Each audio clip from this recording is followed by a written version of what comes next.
Hello అండి, నమస్తే. ఇప్పుడు మాట్లాడే టాపిక్ వచ్చేసి రెడిట్ అనే సోషల్ మీడియా ప్లాట్ఫామ్పై ఒక లాంగ్వేజ్ గురించి యూజర్ తన ఫ్రస్ట్రేషన్ని ఎక్స్ప్రెస్ చేసే ప్రయత్నం అయితే చేశారు.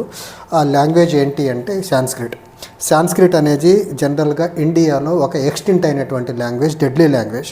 ఈ చనిపోయిన భాషను, ఈ డెడ్లీ లాంగ్వేజ్ని స్కూల్స్లో కరికులంలో పెట్టి టీచ్ చేయడం వల్ల ఉపయోగం ఏంటి?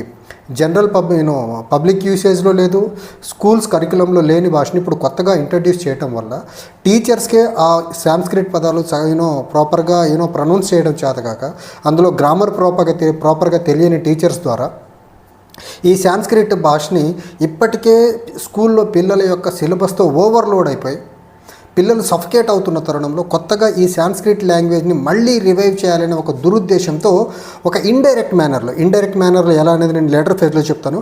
ఒక ఇండైరెక్ట్ మేనర్లో నార్త్ ఇండియన్ స్టేట్స్లో మరీ ముఖ్యంగా ఈ లాంగ్వేజ్ని ఇండైరెక్ట్ మేనర్లో కరికులంలో చూపించి పిల్లల మీద ఒత్తిడి పెంచే ప్రయత్నం ఎందుకు చేస్తున్నారు అనే దాని మీద ఈ రెడిట్ సోషల్ మీడియా ప్లాట్ఫామ్లో ఒక చర్చ జరిగింది. ఆ చర్చలో మెయిన్లీ ఈ లాంగ్వేజ్ మీద ఏంటంటే, ఫస్ట్ మనకు జనరల్ పబ్లిక్ యూసేజ్లో లేని లాంగ్వేజ్, ఆల్మోస్ట్ ఇండియాలో కనుమరుగైపోయిన లాంగ్వేజ్, పెద్దగా ఎవరు మాట్లాడని లాంగ్వేజ్, ఏ కరికులంలో యూసేజ్ లేని లాంగ్వేజ్. అండ్ ఈ లాంగ్వేజ్ నేర్చుకున్న ఫర్దర్గా ఈ ఉపయోగం ఏంటో తెలియని భాషను పట్టుకొని ఎందుకు మా మీద ఇంతలా ప్రెషర్ పెట్టే ప్రయత్నం చేస్తున్నారనే దాని మీద సోషల్ మీడియాలో దాని పెద్ద మొత్తంలో చర్చ జరిగింది. దీంట్లో కొంతమంది హిస్టారికల్ కల్చరల్ లాంగ్వేజ్ లింక్ చేసే ప్రయత్నం చేశారు. హిస్టారికల్గా కల్చరల్గా లింకేజ్ ఉంటే ఈ లాంగ్వేజ్ని ఎవరైతే హిస్టరీ మీద ఇంట్రెస్ట్ ఉందో, ఎవరైతే కల్చర్ మీద ఇంట్రెస్ట్ ఉందో, ఎవరైతే థియాలజీ మీద ఇంట్రెస్ట్ ఉందో వాళ్ళు నేర్చుకుంటారు కదా. కరికులంలో పెట్టి పిల్లల మీద రుద్దాల్సిన అవసరం ఏంటి? పిల్లలు చెప్పే రెడిట్ సోషల్ మీడియా ప్లాట్ఫామ్లో పిల్లలు చెప్పేది ఏంటి, దీనివల్ల మాకు ఉపయోగం ఏంటి అనే ఫ్రస్ట్రేషన్ సోషల్ మీడియా దాకా వచ్చి ఎక్స్ప్రెస్ చేసే ప్రయత్నం చేస్తున్నారంటే గవర్నమెంట్ దురుద్దేశంతో, మరీ ముఖ్యంగా సెంట్రల్ గవర్నమెంట్ అని ఎందుకు చెప్తున్నారంటే పార్లమెంట్లో రీసెంట్గా దీని మీద చర్చ జరిగింది కాబట్టి చెప్తున్నాను. అండ్ ఉత్తర భారతదేశంలో ప్రభుత్వాలు త్రూ బోర్డు ద్వారా ఈ లాంగ్వేజ్ని టీచింగ్లో కరికులంలో పెట్టకుండా స్కూల్ మేనేజ్మెంట్ చేతికి వదిలేసి స్కూల్ మేనేజ్మెంట్స్ మీద ఒత్తిడి తీసుకొచ్చి ఈ భాషను నేర్పించే ప్రయత్నం చేసి పిల్లల మీద ఒత్తిడి పెంచే ప్రయత్నం చేస్తున్నారు. జనరల్గా number of Sanskrit speakers in India మనం చూసుకుంటే అకార్డింగ్ టు ది సెన్సస్ 2011 మనం చూసుకున్నట్లయితే 24,821 మంది according to census of 2011. And according to the census of 2001 చూసుకుంటే హార్డ్లీ 14,135 మెంబర్స్ మాట్లాడుతున్నారు. ఇక్కడ 2001లో మనం చూసుకుంటే 14,000 ఆడ్ పీపుల్, అంటే hardly 0.00198% people of the Indian population hardly speaking this particular deadly language or extinct language. And when it comes to 2011 census, hardly 0.002% people mother లాంగ్వేజ్గా or mother టంగ్గా సాంస్క్రిట్ని పెట్టుకున్నారు. అంటే 0.002% ఉన్నటువంటి మదర్ టంగ్ ఉన్నటువంటి లాంగ్వేజ్ మీద tax payers మనీని ఎందుకు దుర్బుద్ధితో గవర్నమెంట్ ఆఫ్ ఇండియా వేస్ట్ చేస్తుంది అనేది చాలా ప్రధానంగా ఉత్పన్నమవుతున్నటువంటి question.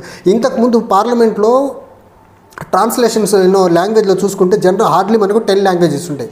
Apart from Hindi as well as ఇంగ్లీష్తో పాటు సౌత్ ఇండియాలో ఉన్నటువంటి లాంగ్వేజ్ మరాఠీ, గుజరాతీ, ఒడియా, బెంగాలీతో పాటు సౌత్ ఇండియన్ లాంగ్వేజెస్ అన్నీ ఉంటే హార్డ్లీ 10 లాంగ్వేజెస్ ఉండేవి.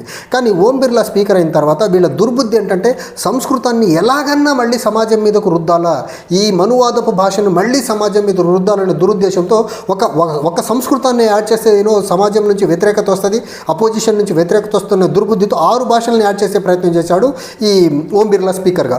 ఆ 6 భాషలు ఏంటి యాడ్ చేశాడంటే Bodo language, Dogri language, Maithili language, Manipuri language, Urdu language and Sanskrit language.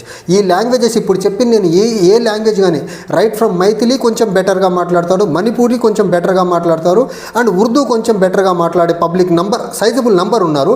And ఈ Bodo, Dongri languages almost negligible population దగ్గర మాట్లాడేవాళ్ళు. ఇలాంటి సంస్కృతం అయితే నెగ్లిజిబుల్ మాట్లాడే లాంగ్వేజెస్ని పార్లమెంట్లో ట్రాన్స్లేషన్కి పెట్టారంటే వీళ్ళ దుర్బుద్ధి ఏంటి, వీళ్ళ దురుద్దేశం ఏంటి అంటే అగైన్ మనువాద పోకడలతో భారతదేశాన్ని నింపేయాలని ఒక దుర్బుద్ధితో చచ్చిపోయిన భాషని జనాల మీద రుద్దే ప్రయత్నం చేస్తున్నారు.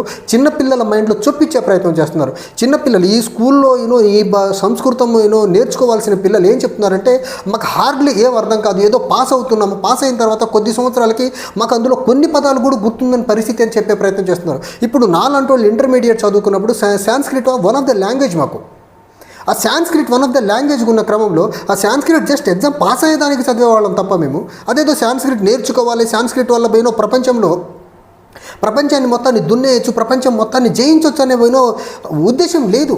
ఈ రోజుకి ప్రపంచం మొత్తం 4th ఇండస్ట్రియల్ రెవల్యూషన్తో, టెక్నాలజీతో, డీప్ టెక్నాలజీతో, ఆర్టిఫిషియల్ ఇంటెలిజెన్స్తో, ఇంటర్నెట్ ఆఫ్ థింగ్స్తో పరుగులు పెడతా ఉంటే, రాకెట్ సైన్స్ పరంగా, data science and rocket science పరంగా పరుగులు పెడతా ఉంటే ప్రపంచం, వీళ్ళు సంస్కృతం భాష మీద ఎంత అది దొడ్డిదారులో స్కూల్ కరికులంలో స్టేట్ బోర్డుల ద్వారా ఇంట్రడ్యూస్ చేస్తే సమాజం నుంచి అవుట్రేజ్ వస్తున్న ఒక దుర్బుద్ధితో మేనేజ్మెంట్ మీద వదిలేసేసి మేనేజ్మెంట్ ద్వారా చూపించే ప్రయత్నం చేస్తారు.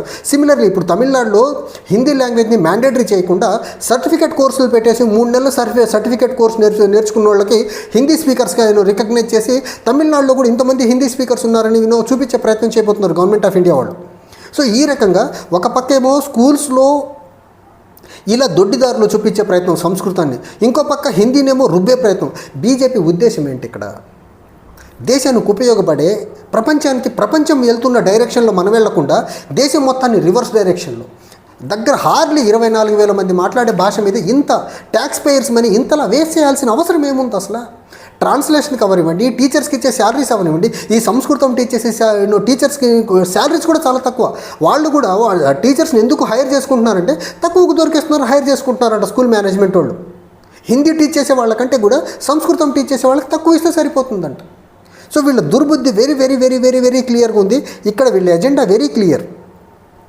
ఈ మనువాద పోకడలతో భారతదేశాన్ని మళ్ళీ ఒక మధ్య యుగపు పనికి మాలిన ఎరాకి తీసుకెళ్లాలనే ఒక ఉద్దేశంతో బీజేపీ ఇలాంటి దుర్బుద్ధిని పూనుకుంది. చిన్న పిల్లలండి, సిగ్గుండాలి వీళ్ళకి అసలు. చిన్న పిల్లలు సోషల్ మీడియా ప్లాట్ఫామ్ మీదకి వచ్చి వాళ్ళ యాంగ్విష్ని, ఇప్పటికే ఓవర్లోడెడ్ సిలబస్తో చచ్చిపోతున్న పిల్లలకి ఇలాంటి కొత్త ఒక పనికి రాని యూసేజ్లో లేని భాషకి ఎందుకు ఇంత ప్రయారిటీ ఇస్తున్నారు వీళ్ళు? పార్లమెంట్లో ట్రాన్స్లేషన్ పెట్టేశారు. చిన్నపిల్లల్ని స్కూల్ నుంచి చిన్నపిల్లలకి భాష నేర్పించాలని ఒక దుర్బుద్ధి.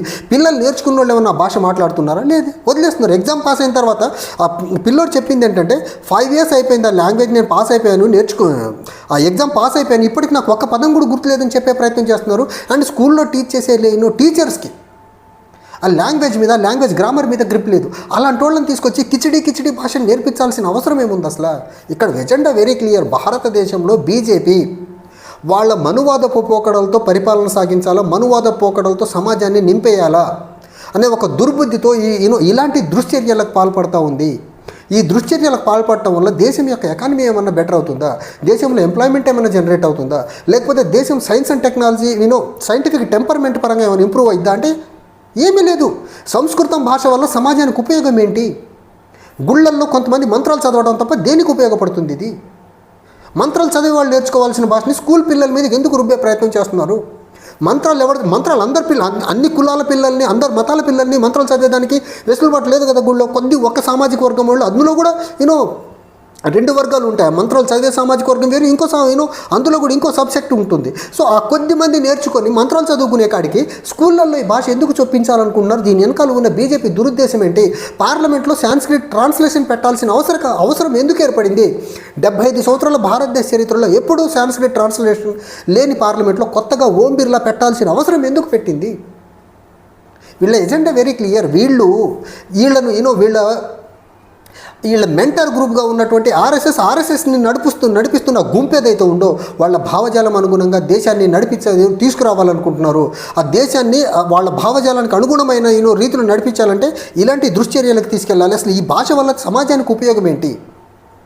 సంస్కృతం నేర్చుకుంటారు, సంస్కృతం వల్ల ఉపయోగం ఏంటి? సంస్కృతం వల్ల సైంటిఫిక్ టెంపర్ పెరుగుద్దా? సంస్కృతం వల్ల ఎంప్లాయ్మెంట్ జనరేషన్ ఉందా? సంస్కృతం వల్ల ఏమైనా ఇన్నోవేషన్స్ వస్తాయా? సంస్కృతం వల్ల ఏంటి ఉపయోగం దేశానికి, లేకపోతే నేర్చుకుంటున్న పిల్లలకి? ఎందుకు ట్యాక్స్ పేయర్స్ మనీ వేస్ట్ చేస్తున్నారనేసి Dayanidhi Maran translation point of వ్యూలో లోక్సభలో అడిగిన క్వశ్చన్కి ఆ స్పీకర్ అయితే విడ్డూరమైన ఆన్సర్ ఇచ్చే ప్రయత్నం చేశాడు అసలు. సో ఇప్పుడు ఈ వీడియో తర్వాత కూడా నాకు తెలిసి ఈ బత్తాయి బ్యాచ్, ఈ సంఘీలు అందరూ కలిసి ఈ భాషను ప్రోగా మాట్లాడే వాళ్ళు చాలామంది ఏమన్నంటే most of the Indian languages originated from Sanskrit అంటారు. అయితే ఏంటి ఇప్పుడు ఆరిజిన్ అయినాయి అనుకోండి, ఈ భాషలు ఉన్నాయి కదా, ఉన్న భాషను ప్రమోట్ చేసుకోండి, ప్రొటెక్ట్ చేసుకోండి. చనిపోయిన భాషను లేపే ప్రయత్నం ఎందుకు? ఈ సాంస్క్రిట్ని మళ్ళీ ప్రమోట్ చేయడం అంటే చనిపోయిన డెడ్ బాడీని లేపాలనే ఒక దుర్బుద్ధి మనకి ఎలా ఉంటుందో అలానే ఉంది తప్ప ఇంకోటేం కనపడట్లా నాకు. ఒక చనిపోయిన మనిషిని మనం లేవలేడు కదా. అలానే చనిపోయిన భాషను మళ్ళీ సమాజం మీదకి ఎందుకు రుబ్బాలనుకుంటున్నారు వీళ్ళు? అసలు దీని వెనకాల ఎజెండా ఒకటే, మనువాద పోకడలతో దేశాన్ని నింపాలా. ఆ ప్రయత్నంలో భాగంగానే మళ్ళీ ఈ భాషను తీసుకొచ్చే ప్రయత్నం చేస్తున్నారు. దేశంలో ఉన్నటువంటి సైంటిఫిక్ టెంపర్మెంట్ని, రేషనల్ ఏదో థింకర్స్ని చంపేయాలంటే మళ్ళీ ఇలాంటి పోకడలకు వెళ్ళాలా. దేశాన్ని మళ్ళీ రివర్స్ డైరెక్షన్లో తీసుకోవాలి, ఒక 1000, 1000, 10, 12, 1300 సంవత్సరాల వరకు. Thank you.